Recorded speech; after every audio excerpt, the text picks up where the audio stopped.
আমাদের মুফতি গিয়াসউদ্দিন তাহিরি সাহেব তেনাকে মামলা দিয়েছেন। উদাত্ত আহ্বান দিব আমি মাকদুম শাহ আল মাদানিকেও মামলা দেন। সবকিছু ওই মাদানি সাহেব গায়ে মাখে না।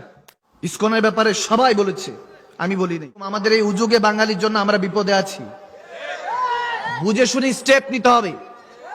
আকল দিয়েছেন আল্লাহ, এটাকে খাটাতে হবে, এটাকে ব্রেন আনইউজড বানানো যাবে, ইউজ করা শিখতে হবে। খালি টিকটক গিরি করলে হবে না।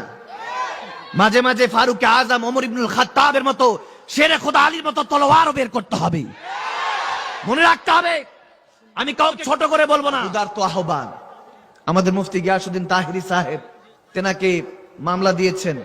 উদারত আহ্বান দিব আমি মাকদুম শাহ আল মাদানিকেও মামলা দেন। আমাদের আজহারী সাহেব, কাদেরী সাহেব, তেনাদেরকেও মামলা দেন। সকলকে মামলা দিয়ে জেলে ভরে দেন। তারাও জালিম ছিল, আপনারাও জালিম হন, পরিবর্তনের দরকার নাই। আমার পেয়ারা নবীকে মক্কাতুল মুকাররমা থেকে যখন কাফেররা দূর দূর করে মদিনায় হিজরত করতে বাধ্য করেছেন, পেয়ারা নবী 1450 সাহাবে নিয়ে মক্কাতে হজ করতে এসেছিলেন। আবার হুদায়বিয়া সন্ধি হয়েছে, ফারুক আজম চোখের পানি ছেড়েছেন, আবু বকর সিদ্দিক, ওসমান, মাওলা আলী চোখের পানি ছেড়েছেন। ওদিন আমার নবী বলেছেন, সবার সবার ধরো, ইন্নাল্লাহা মা সাবিরিন, ধৈর্যশীলদের সাথে নিশ্চয়ই মালিক থাকে।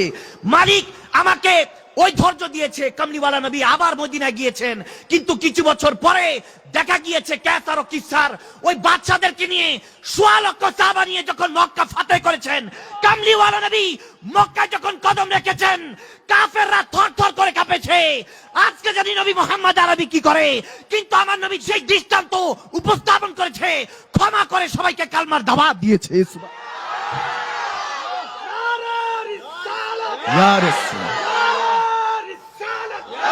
দেশ সংস্কার করার আগে নিজেকে সংস্কার করতে হবে, আগে ক্ষমা করতে শিখতে হবে। অনেক দিন জুলুম সয়েছি, এখন আর জুলুম সহ্য করতে ইচ্ছা হয় না। আমরা তো ভাবছিলাম যে নতুন একটা জেনারেশন হবে, নতুন ভাবে মানুষ চিন্তা করা শিখবে, যেহেতু নিজেরা অনেক কষ্ট করে। আরে আপনি কি ভুলে গিয়েছেন 52তে যারা ভাষার জন্য রক্ত দিয়েছে, 71-এ যারা দেশের জন্য রক্ত দিয়েছে, তারা তো বাপ দাদারা অস্ত্র জমা দিয়েছিল, ট্রেনিং যে রেখে গিয়েছে 24-এ তা দেখিয়ে দিয়েছি। তো যেহেতু 24-এ দেখিয়েছি, সেহেতু আমাদের এই যেটা আমরা অর্জন করেছি সেটা তো ধরে রাখতে হবে। ক্ষমা করতে শিখুন। কেন মামলা করব, কেন এটা করব সেটা করব। আমরা সুন্দর করে ওয়াতাসিমু বিহাবলিল্লাহি জামিআন ওয়ালা তাফারাকু, আমরা বিশৃঙ্খলা করব না, আমরা কোনো জেল বেলের কথা বলবো না। ক্ষমা করতে শিখতে হবে, একত্রিত হতে হবে। আমরা তো সেই মুসলমান যারা রসুনের কোয়ার মতো এক থাকার কথা।